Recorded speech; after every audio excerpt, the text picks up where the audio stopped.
और भावों को दूसरी भाषा में परिवर्तन करना या बदलना ही अनुवाद कहलाता है। क्लियर?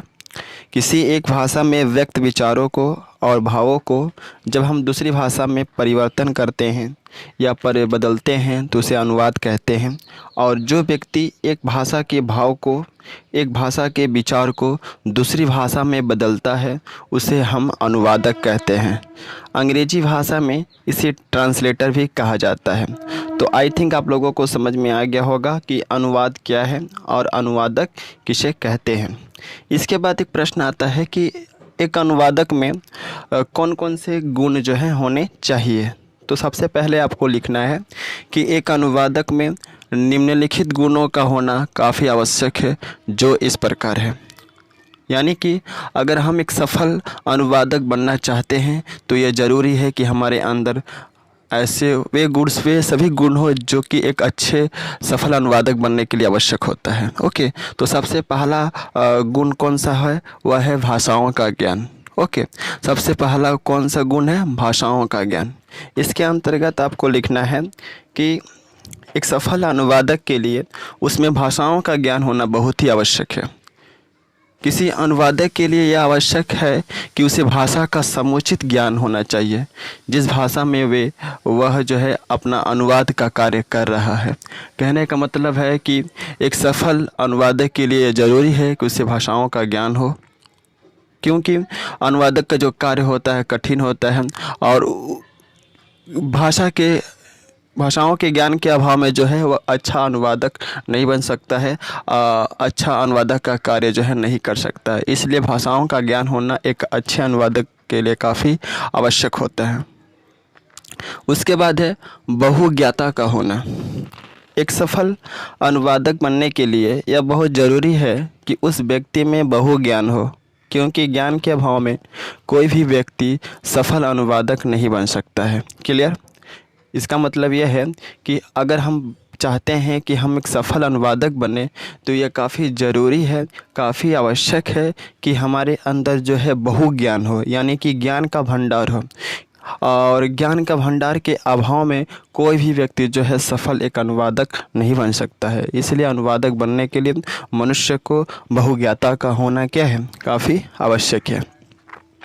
इसके बाद है विवेकशीलता का होना। इसके अंतर्गत आपको लिखना है कि किसी एक भाषा के भाव विचार को दूसरी भाषा में अनुवाद करना कोई आसान कार्य नहीं होता है। जाहिर सा बात है, जब हम किसी एक भाषा के भाव को, विचार को किसी दूसरे भाषा में ट्रांसलेट करते हैं, अनुवाद करते हैं, तो यह काफ़ी डिफ़िकल्ट काम होता है। इसलिए यह काफ़ी बहुत ही ज़रूरी है और आवश्यक है कि जो व्यक्ति अनुवादक का कार्य कर रहा है वह विवेकशील हो। ओके, क्योंकि विवेकशीलता रहेगी तभी कोई व्यक्ति जो है अच्छा अनुवादक बन सकता है, और विवेकशीलता के अभाव में जो कोई भी अच्छा सफल अनुवादक नहीं बन सकता है। तो विवेकशीलता का होना भी किसी भी सफल अनुवादक के लिए एक आवश्यक गुण होना चाहिए। इसके बाद है समस्याओं का निवारण करने की क्षमता। समस्याओं का निवारण करने की क्षमता। इसके अंतर्गत आपको लिखना है कि अनुवाद का कार्य कठिन होने के कारण एक अनुवादक के सामने बहुत सारी समस्याएं आती है। इसलिए एक अच्छे अनुवादक में एक गुण होना चाहिए कि वह विभिन्न समस्याओं का समाधान करने की क्षमता रखता हो। जाहिर सा बात है, समस्याओं का निवारण करने की क्षमता एक सफल अनुवादक में होना चाहिए, क्योंकि अनुवादक का जो कार्य होता है, ट्रांसलेशन का जो कार्य होता है काफ़ी डिफ़िकल्ट भरा होता है। जब हम यह कार्य करते हैं तो हमारे सामने बहुत सारी समस्याएं उत्पन्न होती हैं, और इन समस्याओं का समाधान करने की क्षमता अगर हमारे में नहीं है तो हम एक अच्छा अनुवादक जो है नहीं बन सकते हैं। इसलिए किसी भी सफल अनुवादक के अंदर यह गुण होना चाहिए कि उसके सामने जो भी समस्याएं आ रही हैं अनुवाद से संबंधित उन सारी समस्याओं का वह हल कर सके। इसके बाद है प्रतिभा का होना। इसके अंतर्गत आपको लिखना है कि एक सफल अनुवादक बनने के लिए आवश्यक है कि उस व्यक्ति में किसी भी बात को समझने और समझी गई बात को अच्छे तरीके से अभिव्यक्त करने की अच्छी गुण होना चाहिए। तभी वह एक अच्छा अनुवादक बन सकता है। कहने का मतलब यह है कि अगर हम चाहते हैं कि हम एक अच्छा अनुवादक बने तो हमारे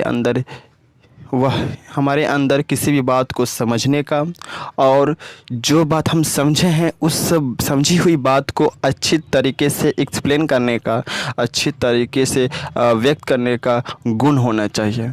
ओके, जो व्यक्ति किसी भी बात को अच्छे तरीके से समझता है, किसी भी समझी गई बात को अच्छे तरीके से एक्सप्लेन करता है, वही एक अच्छा अनुवादक जो है बन सकता है। क्लियर? इसके बाद नेक्स्ट पॉइंट में लिखेंगे शब्दकोश का भंडार। एक अच्छे अनुवादक के लिए आवश्यक है कि उस अनुवादक में शब्दों का भंडार होना चाहिए, तभी वह किसी भी भाव और विचार को अच्छे से व्यक्त कर सकता है। क्योंकि अगर हमारे पास शब्दों का भंडार नहीं है, हमारे पास शब्दकोश नहीं है, तो शब्दकोश के अभाव में हम ट्रांसलेशन